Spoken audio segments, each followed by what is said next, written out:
Hello everyone. मेरा कोई ऐसी इंटेंशन नहीं है आपको इतनी रात को परेशान करूं, लेकिन क्या करूं, नींद नहीं आती जब तक आपको कोई अच्छी सी वीडियो ना दूं। आज की वीडियो है मेरी viva based questions on NITI Aayog.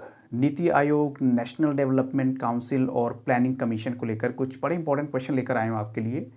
और आई होप सो आने वाले एग्जामिनेशंस जो आपके टर्म 1 के प्रैक्टिकल एग्जामिनेशंस होंगे उनके लिए ये वीडियो बहुत हेल्पफुल होने वाला है।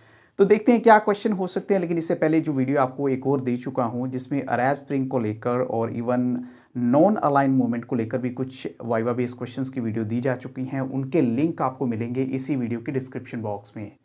तो without wasting too much time start करते हैं अपनी वीडियो।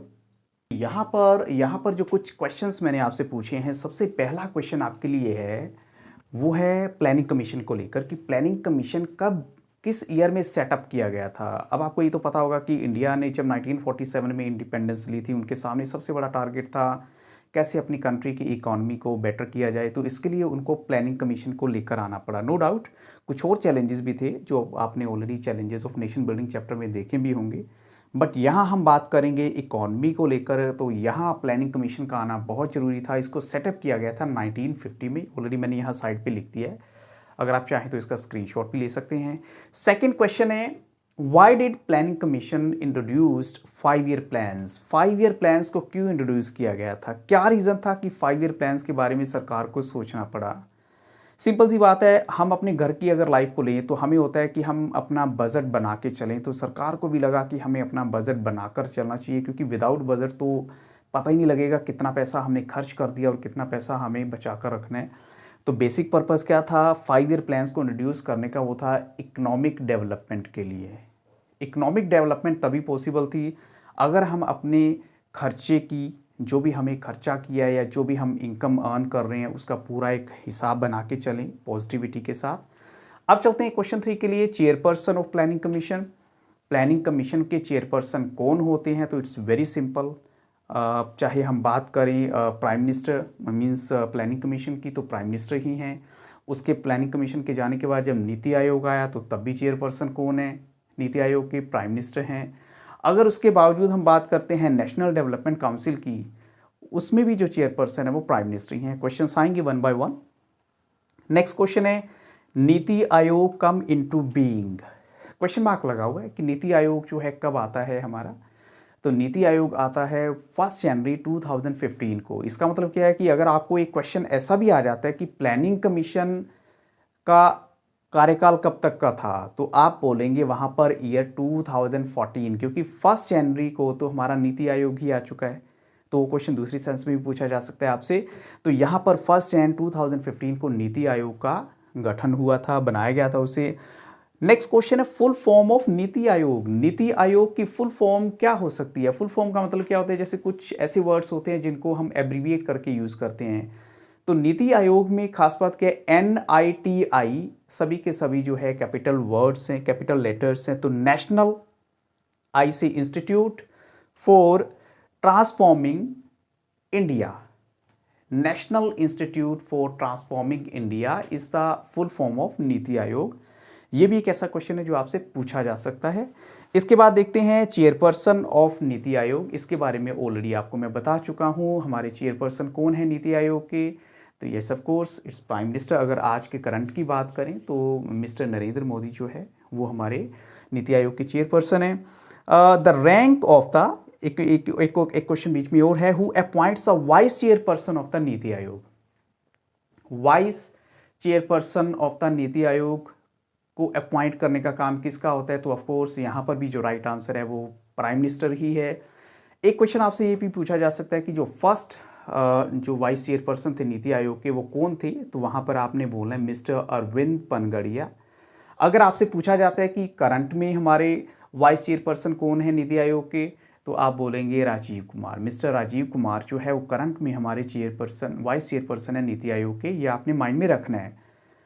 नेक्स्ट क्वेश्चन की तरफ हम बढ़ते हैं। The rank of CEO of NITI Aayog is equivalent to, जो चीफ एग्जीक्यूटिव ऑफिसर होता है नीति आयोग का, उसका जो रैंक है वो किसके बराबर माना गया है। सपोज हम कहें कि ये एक स्पेशल या स्पेसिफाइड पोस्ट है, तो ये पोस्ट किसके बराबर मानी गई है। तो ये पोस्ट मानी गई है जो गवर्नमेंट ऑफ इंडिया का सेक्रेटरी होता है उसके इक्विवेलेंट पोस्ट मानी गई है। इसका मतलब बहुत हाई लेवल की पोस्ट इसको बोला गया है। अब जो नेक्स्ट क्वेश्चन है वो बहुत इंपॉर्टेंट है, वो क्या, planning commission was replaced by. तो ये क्वेश्चन ऐसा है जो आपसे घुमा फिरा के भी पूछा जा सकता है। मैंने आपसे पूछा कि प्लानिंग कमीशन को किसने रिप्लेस किया, नीति आयोग ने।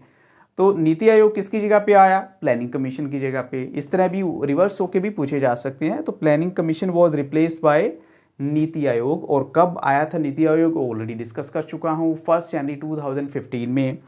इसके बाद है ऑब्जेक्टिव ऑफ नीति आयोग। क्या ऑब्जेक्टिव हो सकता है नीति आयोग का, ये क्वेश्चन हमारा है यहाँ पर, ये वाला, कि नीति आयोग का ऑब्जेक्टिव क्या है। एक्चुअल में एक ऑब्जेक्टिव तो है नहीं इसका। सबसे बड़ी बात क्या है, नीति आयोग जो है थिंक टैंक है गवर्नमेंट के लिए। थिंक टैंक का मतलब क्या होता है कि इस आइडियाज़, विचार, बड़े अच्छे जो हैं आइडियाज़ ये गवर्नमेंट को देते हैं कि आप क्या पॉलिसी अडॉप्ट करें। फिर एक जैसे हमारा जो है यहाँ पर फेडरल स्ट्रक्चर है उसको भी थोड़ा सा कोऑपरेट करके चलना उसके साथ। लेकिन इसके अलावा जो सबसे इंपॉर्टेंट पॉइंट है वो मैं आपको बताता हूँ कि नीति आयोग जो है क्यों हमारे लिए बहुत इंपॉर्टेंट है। इसमें आता है गवर्नमेंट को नेसेसरी टेक्निकल एडवाइस देना regarding policy making at the centre and the state level. Government को जो भी नेसेसरी एडवाइस देना और वो भी पॉलिसी बनाने के लिए सेंटर और स्टेट लेवल पे, ये नीति आयोग का मेन काम है। अब चलते हैं नेक्स्ट क्वेश्चन के लिए। नेशनल डेवलपमेंट काउंसिल का आना कब हुआ था।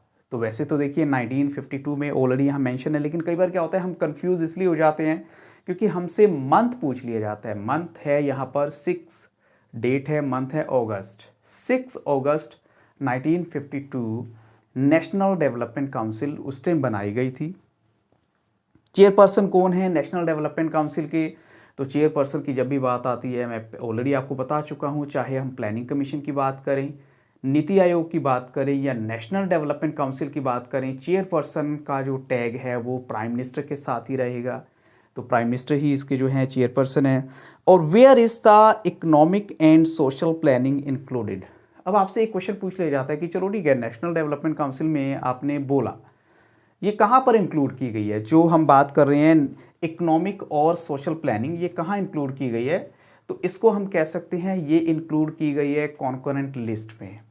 अब देखिए जब कॉन्करेंट लिस्ट की बात होती है ना, उसमें क्या होता है, जो मिक्स होती है कानून बनाने का राइट, जैसे हम 3 लिस्ट लेकर चलते हैं तो concurrent list common list count होती है जिसमें स्टेट और सेंटर दोनों का ही रोल होता है। उसमें वो ऐसे सब्जेक्ट को लेकर या उसमें ऐसे सब्जेक्ट इंक्लूड किए गए हैं जिस पर लॉ बनाने का राइट जो है वो दोनों को ही होता है, वो चाहे सेंटर की बात करें या स्टेट की बात करें। तो ये कुछ इंपॉर्टेंट क्वेश्चन थे आपके लिए। आई होप सो ये क्वेश्चन आपके लिए हेल्पफुल होंगे। अगर फिर भी आपका कोई टॉपिक है हिस्ट्री को लेकर, ज्योग्राफी को लेकर, साइकोलॉजी को लेकर, जिसको लेकर आप थोड़ा सा टेंस हैं, परेशान हैं, तो आप अपना जो भी आपका व्यू पॉइंट है मुझे कमेंट सेक्शन में जाकर बता सकते हैं। मैं आपके लिए वीडियो तैयार करके आपको दे दूंगा। सो अगर आपको वीडियो में कुछ भी वर्थ लगा हो तो लाइक ज़रूर कीजिएगा।